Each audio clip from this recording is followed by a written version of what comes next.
Philippiens chapitre 4, versets 20 à 23. Nous arrivons après plusieurs mois, ça fait longtemps, de méditation sur cette lettre que l'apôtre Paul a adressée aux chrétiens qui étaient à Philippe. Philippe, c'était en Grèce, plus précisément dans le nord de la Grèce, un peu en direction vers ce qui est aujourd'hui la Turquie, mais dans ce qu'on appelait à l'époque la province de Macédoine.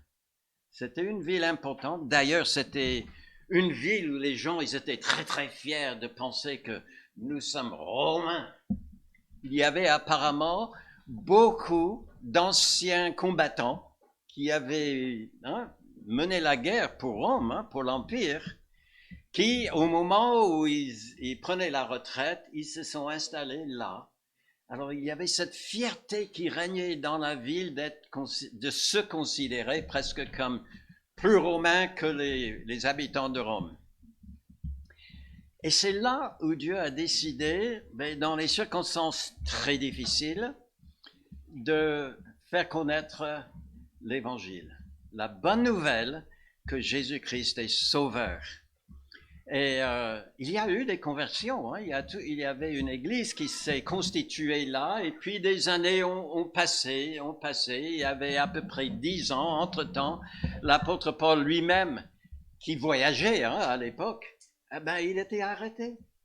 Et il a passé du temps en prison, et lorsqu'il prend la plume finalement pour écrire ce que nous lisons, nous avons la copie dans notre Bible de ce qu'il a écrit, eh bien il est en prison à Rome. Et il souffre là. Et heureusement, cette église a gardé un lien très très fort avec l'apôtre Paul, lui envoyant de temps en temps des dons, priant pour lui, envoyant aussi certains membres de l'église. Et alors c'est normal que l'apôtre Paul gardait une place toute particulière pour cette assemblée dans son cœur. Et là, il leur écrit cette épître, cette lettre. On a vu plein de belles choses. Est-ce que vous vous souvenez du thème du livre qu'on avait proposé au début? Ça fait il y a longtemps, presque un an. Fallait que je recherche moi aussi. Mais on a cherché un peu à résumer la pensée de l'apôtre quand il écrit à ses chrétiens en disant que dans la mesure que nous gardons au centre de notre pensée et de notre vie le Seigneur Jésus-Christ, eh bien, ça nous permet d'avoir une stabilité émotionnelle. Ça nous permet aussi d'avoir de l'harmonie dans l'Église et aussi un témoignage devant le monde qui est le plus efficace. Mais là, aujourd'hui, nous arrivons à la fin. Dernière salutation, peut-être vous avez ça marqué dans votre Bible juste au-dessus du verset 20. Moi, j'ai conclusion. J'aime pas dire le mot conclusion quand je prêche. J'ai le sentiment quand je dis en conclusion que tout le monde commence à chercher son sac ou son manteau et puis c'est le moment de partir. Mais voilà, il fallait conclure cette épître. Et il le fait par une dernière salutation. C'était l'habitude à l'époque, parmi les Grecs, de saluer des gens au début d'une lettre, mais aussi à la fin. Mais à ça, il ajoute un autre mot. Je vous laisse découvrir. Vous avez votre Bible ouverte devant vous? Voilà. C'est sur l'écran. Merci, Jonathan. À notre Dieu et Père, soit la gloire au siècle des siècles. Amen. Saluez tous les saints en Jésus-Christ. Les frères qui sont avec moi vous saluent. Tous les saints vous saluent, et principalement ceux de la maison de César. Que la grâce du Seigneur Jésus-Christ soit avec votre esprit. Quelle salutation! Vous avez remarqué que c'est divisé en 3 paroles.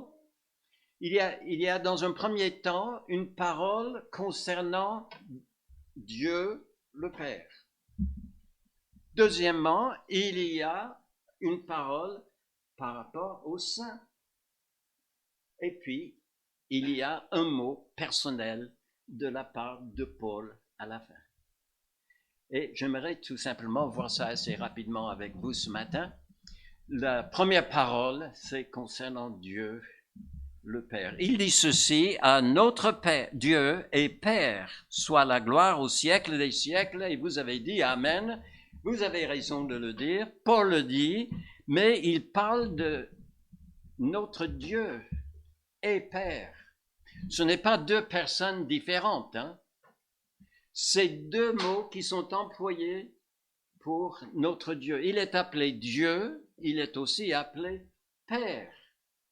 Le mot Dieu est un mot qui fait, enfin, si c'était possible, imaginez en tout cas la grandeur de notre Dieu. On parle, enfin entre théologiens, parce qu'il y a un théologien ici, je ne lève pas la main, on parle de sa transcendance. Il est plus grand, il est au-dessus, il est plus grand que tout autre être dans l'univers. Tout a été créé par Dieu, donc forcément, il est plus grand que tous. Il est Dieu. Mais il est aussi Père. Et je ne sais pas pour vous, hein, mais pour moi, ce mot Père me fait penser à sa proximité. Il est à la fois le Dieu très haut, il est omnipuissant, mais en même temps, il est proche de chacun de ses enfants. Comme un père est proche de ses enfants et qui veut leur faire du bien. Et il est tout ça pour nous. Il est tout ça pour nous. Il est le grand Dieu pour qui rien n'est impossible. Qu'est-ce que nous étions contents cette semaine de voir tous ces petits messages dans le WhatsApp, hein, où l'un disait « J'étais opéré, ça a bien marché, et Nicolas est de nouveau derrière. Tu n'as même pas manqué un dimanche. » Waouh! Et notre sœur Pauline, merci Seigneur, elle a même pu bien dormir l'autre soir. Bien. Bien. Et d'autres ont eu d'autres difficultés. Peut-être il y en a même parmi nous qui avons connu des difficultés, des situations complexes cette semaine à vivre. Mais Dieu a été avec nous. Et à tout moment, on a compris qu'on peut s'adresser à lui parce qu'il est Dieu. Mais on peut s'adresser à lui parce qu'il est tout près. Il est tout près de nous. C'est un grand Dieu. Et puis, il dit combien de temps doit durer notre louange. C'est pour cela qu'on le loue, parce qu'il est Dieu et qu'il est Père. Mais combien de temps doit durer notre louange? Vous avez remarqué ça? À notre Dieu et Père soit la gloire au siècle des siècles. On ne voit pas la fin? Mais il y a deux idées dans cette « au siècle des siècles ». Ça signifie que notre louange à Dieu, notre adoration doit être continuelle, sans arrêt, mais aussi sans fin jusqu'au bout. Il est là. Quelqu'un a dit ceci, oui, notre louange à Dieu doit être continuelle et sans fin parce que ses bontés envers nous sont aussi continuelle et sans fin. Est-ce que vous vous êtes jamais réveillé un matin pour dire « Oh là là, c'est lundi ». Ben, le Seigneur, il ne travaille pas les lundis. Hein? Il y a des fois où j'aimerais amener ma voiture au garage un lundi, mais c'est fermé. Mais il n'y a aucun jour de la semaine où j'ai la crainte de me mettre à genoux, de m'adresser à Dieu et de voir placarder devant sa porte « Congé !» Non, il n'est pas en congé. Il est toujours là. Toujours, toujours. Quand j'ai besoin de son aide, de son soutien, eh bien, je trouve qu'il est toujours là. Et ce sera comme ça toujours, j'allais dire jusqu'à la fin, mais il n'y a pas de fin, mes amis, il n'y a pas de fin. Si nous sommes en Christ, eh bien, nous avons la vie éternelle et nous irons avec lui et ce sera sans fin la joie et les béatitudes, comme on dit. Ça n'arrêtera pas. Alors, est-ce que moi, je dois m'arrêter de louer le Seigneur? Non. Telle est la durée. Mais qu'est-ce que ça signifie quand il dit ici à notre Dieu et Père, soit la gloire? Pouvons-nous rendre Dieu plus glorieux qu'il ne l'est? Ce serait compliqué, hein? Ça signifierait que moi, une petite créature de Dieu, puisse le rendre plus resplendissant, plus majestueux qu'il ne l'est en réalité. Non, on ne peut rien ajouter à cela. Mais quand Paul dit qu'à lui soit la gloire au siècle des siècles, c'est une façon de dire, moi, Paul, je peux faire écho à cela, je peux dire moi, Richard, et je pense que vous pouvez aussi dire moi, votre nom, hein. Moi, je reconnais que Dieu est tout ce que la Bible dit de lui. Tout ce qu'il a dit à son sujet dans sa parole et dans sa création, je le vois. J'ai du mal à saisir tout ça. Mais je le reconnais. Voilà mon Dieu. Peut-être vous avez eu l'expérience, vous avez eu peut-être un fils qui jouait au sport ou quelque chose, vous avez entendu des histoires comme ça, le papa qui est dans les tribunes, hein, et le fils qui est sur le terrain, et il court, et tout d'un coup, il marque un but. Et que dit le père? C'est mon fils, c'est mon fils. Inversons, ah oui, ça c'est déjà arrivé à quelqu'un là-bas. Mais inversons les rôles un instant. Je vous pose la question, est-ce que le Seigneur a jamais marqué un but pour toi? Vous aviez besoin de quelque chose. Vous étiez dans les tribunes. Vous ne pouvez rien faire. Mais il était là en train de courir, et puis tout d'un coup, paf! Il a marqué un but pour vous. Je pense qu'il y a quelques-uns parmi nous qui peuvent dire ce matin, Amen. Hein? Oui, il a marqué un but dans ma vie. Hein? Il m'a guéri, il m'a sauvé, il m'a ceci, il m'a cela. Oui, c'est de dire, je reconnais que j'ai un grand Dieu. Je le rends gloire déjà en reconnaissant dans mon esprit qu'il est si merveilleux, comme nous avons entendu ce matin. Si merveilleux, si grand, si bon. Il est Dieu et Père. C'est mon Dieu. Et s'il ne l'est pas, il n'est pas encore le vôtre. Il veut l'être. Il suffit que vous l'acceptiez, hein, comme votre Dieu et votre Père. Et la Bible dit qu'il ne met jamais dehors celui qui vient à lui par son Fils Jésus-Christ. Et si vous croyez en son Fils, l'œuvre de Dieu en son Fils, eh bien, vous avez la vie éternelle. Et comme nous avons dit tout à l'heure, vous pouvez affirmer avec l'apôtre Jean, nous sommes enfants de Dieu. Nous ne savons pas ce que nous le serons un jour, mais nous savons que nous sommes déjà enfants de Dieu. Merci Seigneur. Rendre gloire à Dieu, c'est que je reconnais que tout ce que la Bible déclare de lui, non pas ce que j'imagine, mais tout ce que la Bible dit de lui, tout ce que je vois de lui dans la nature, est vrai. Mais ça signifie également que, parce que il dit Amen à la fin, n'est-ce pas? Amen, c'est lui qui le marque. Amen. C'est que lui, il ne veut pas rester silencieux. Il veut aussi lever la voix pour dire haut et fort devant quiconque est là pour entendre. Là, c'est mon Dieu. Il est grand, il est majestueux, il est plein de bonté, Il est miséricordieux, etc., etc. Il est mon Dieu. Amen. Ouais. Ça, c'est la première parole. La toute première parole. Et c'est normal, je trouve, hein, que dans ces derniers mots, dans cette lettre, il les adresse à son Dieu et son Père.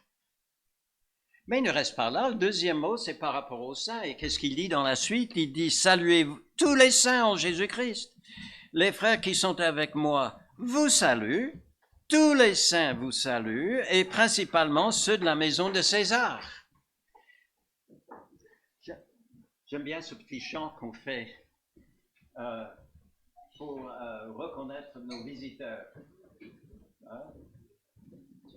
Je n'ai pas toutes les paroles en tête, mais saluons-les, ou quelque chose comme ça. Oui, vous connaissez. Nous devons le faire. Pourquoi devons-nous nous saluer les uns les autres? Eh bien, parce que on est saints, et comment sommes-nous devenus saints? Nous, les pécheurs, par l'œuvre de Jésus-Christ, à laquelle nous avons cru. Il nous a rendus saints. Et ça, c'est quelque chose d'absolument formidable. Mais ce qu'il a fait pour moi, il a peut-être fait pour Jonathan aussi. Amen, ok, très bien. Il a peut-être fait pour quelqu'un de ce côté aussi, je ne sais pas, j'entends pas trop d'amen de ce côté-là, mais peut-être il y en a. Et peut-être au milieu, il y a même des personnes que Dieu a rendues saints.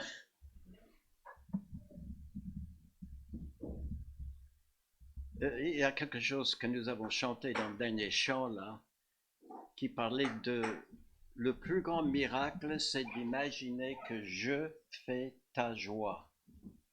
Hein, c'était pas vrai? Je fais ta joie. Et je ne comprendrai pas. On avait dit juste avant, hein, je ne comprendrai pas ça. Oui, c'est parce que nous ne regardons pas au bon endroit. Si nous fixons notre attention sur nous-mêmes, ah oui, qui peut m'aimer? Qui peut dire, Richard, tu fais toute ma joie? Qui peut dire ça? Quand je vois ce que je suis, qui peut dire ça? Non, mais il faut lever les yeux, mes amis. Il faut regarder Dieu, notre Père, parce que son amour est infini. Et là, on comprend. Il ne m'aime pas parce qu'il voit quelque chose de bon en moi. Il m'aime parce que Dieu est amour. Et il ne peut faire que m'aimer. Je le reçois ou je le refuse, mais de sa part, Dieu est amour. Et là, tout d'un coup, je comprends. Il m'aime. Il m'aime. Merci Seigneur. Il nous a rendus saints, tous également. C'est pas le seul mot qu'il emploie ici, il emploie le mot également des frères. C'est-à-dire que non pas seulement nous sommes saints par la grâce de Dieu, mais il a créé de nous une famille. Nous sommes frères et sœurs en Christ. Et si nous aimons celui qui nous a engendrés, le Père, nous aimons aussi celui et celle qui a été engendrés par lui. Alors vous pouvez regarder à droite. Regardez un peu. Ok. Regardez à gauche, à moins que vous soyez en bout de regarder autour de vous. Hein? Frères et sœurs en Christ. Et Paul nous dit, saluez tous les saints. On est frères et sœurs en Christ. On est saints par la grâce de Dieu. Quand je regarde l'autre à côté de moi, je me vois aussi en lui. Parce que Dieu a fait pour elle ou pour lui exactement la même chose qu'il a fait pour moi. Donc je peux le recevoir. Je peux le saluer.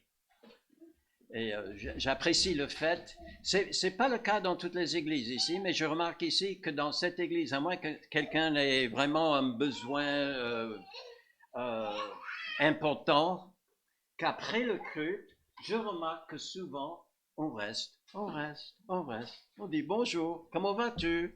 Et on se salue les uns les autres. C'est formidable. C'est ce que Paul dit. On est de la même famille. Alors saluons-nous les uns les autres. Et puis il ajoute ceci. Il dit, tous ceux qui sont ici à côté de moi, à Rome, eux ils sont à Philippe, tous ceux qui sont à côté de moi vous saluent aussi, principalement ceux de la maison de César. La maison de César, il y avait des saints, il y avait des frères et des sœurs dans la maison de César. Ben oui, regardez chapitre 1. Chapitre 1, verset 14, il dit ceci. Et la plupart des frères dans le Seigneur, encouragés par mes liens, ont plus d'assurance pour annoncer sans crainte la parole. La parole de Dieu a été annoncée par Paul. Normalement, il devait être enchaîné 24 heures sur 24, à tour de rôle à 4 soldats. Je ne sais pas si c'était 2 par là et 2 par là, ou un de chaque côté, mais 4 soldats à la fois. Au bout de X temps, il y avait le relève. Et encore 4 soldats. Et Paul n'a pas dit, oh là là, qu'est-ce que c'est terrible, mon sort. Je donne ma vie au Seigneur et voilà ce qui m'arrive. Non. Il a dit chouette. Ils ne peuvent pas m'échapper. Eux, ils pensaient, Paul ne peut pas nous échapper. Et Paul, il a dit, eux, ils ne peuvent pas m'échapper non plus. Alors, chouette, j'annonce l'évangile. Et il leur parlait de Jésus-Christ. Et apparemment, ben, il n'était pas le seul, hein. Il parle d'autres aussi qui annonçaient la parole. Apparemment, il y en avait même dans la maison de César, hein, dans les plus hauts fonctionnaires d'État. Il y en avait qui avaient reçu Jésus-Christ et qui sont devenus des saints aussi, qui sont devenus des frères. Et apparemment, Paul, il a dit une autre chose que l'Évangile. Quand quelqu'un est venu à Christ, il leur a dit, écoutez, vous savez, vous avez des frères et des sœurs, ils sont là-bas à Philippe.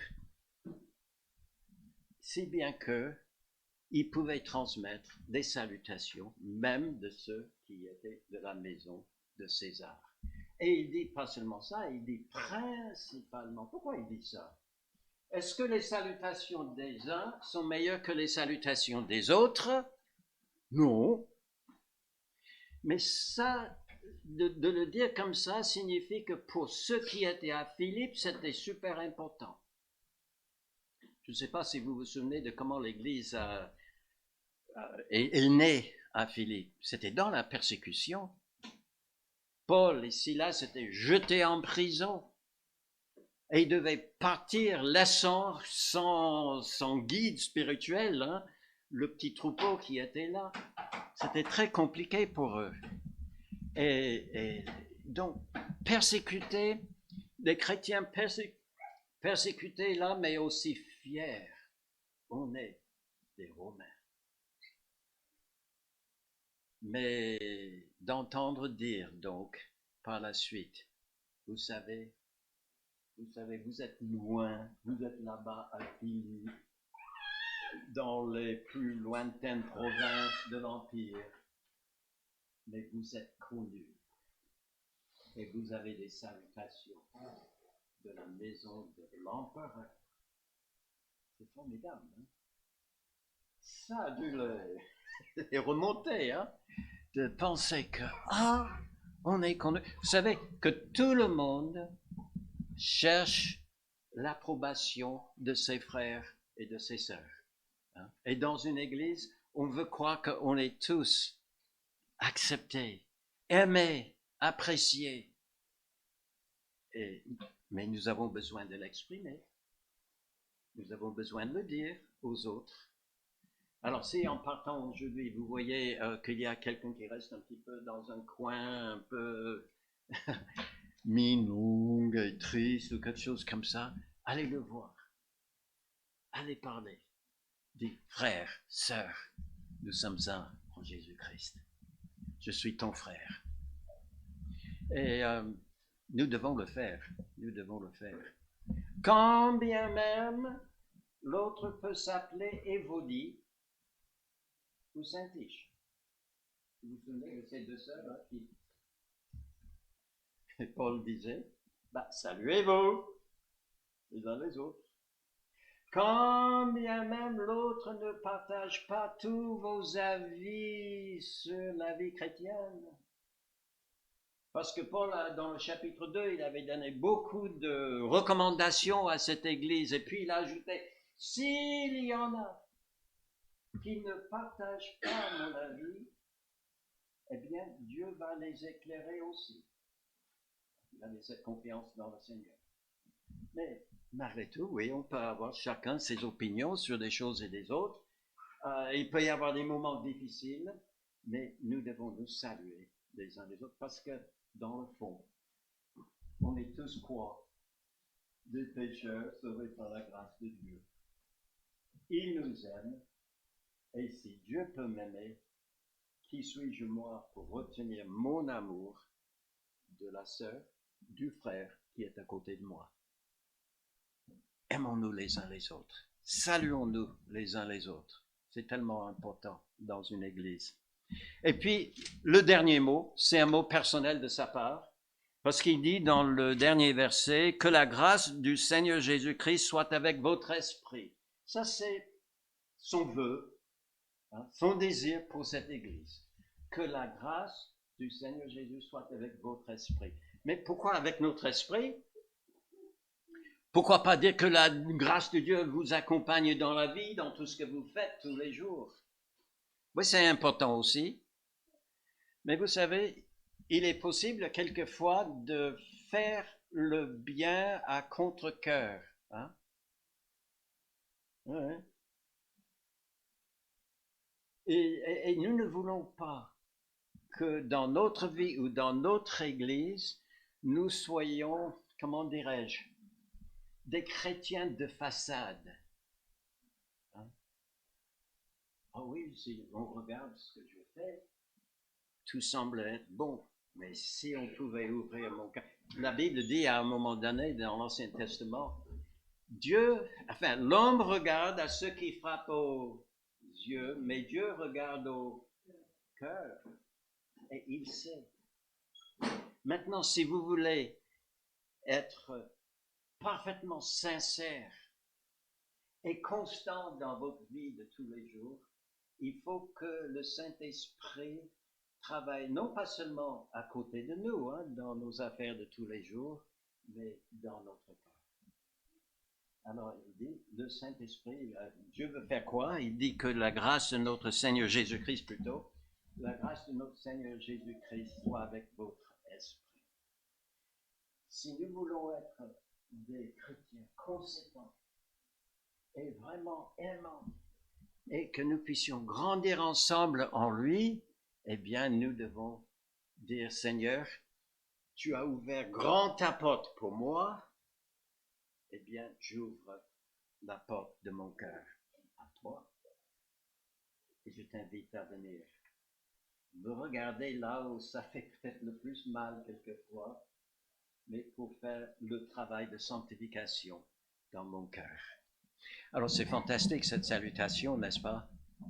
Un mot concernant Dieu qui est au-dessus de tout, mais en même temps Père de chacun d'entre nous, que nous voulons louer et bénir jusqu'à la fin des temps et continuellement. Il y a aussi ce mot qui nous encourage à nous aimer les uns les autres et à le dire, à saluer, à nous saluer les uns les autres. Et puis ce dernier mot de sa part, où il dit, moi, j'ai un vœu pour toi. Je prie que le Seigneur Jésus-Christ et sa grâce soient avec votre esprit. Je ne sais pas si vous êtes un peu comme moi. Est-ce que ça vous arrive de lire entre des lignes dans votre Bible? Il y a quelqu'un qui lit entre les lignes.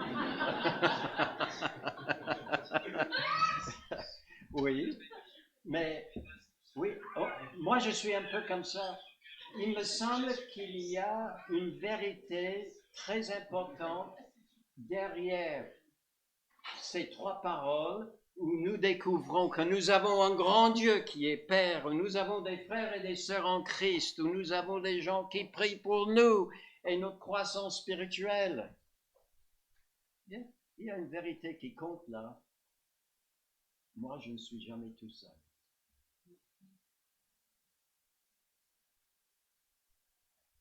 Il y a Dieu. Quels que soient les aléas de la vie, les choses qui arrivent, parfois sans prévenir, et paf, il y a telle chose qui m'arrive dans la vie.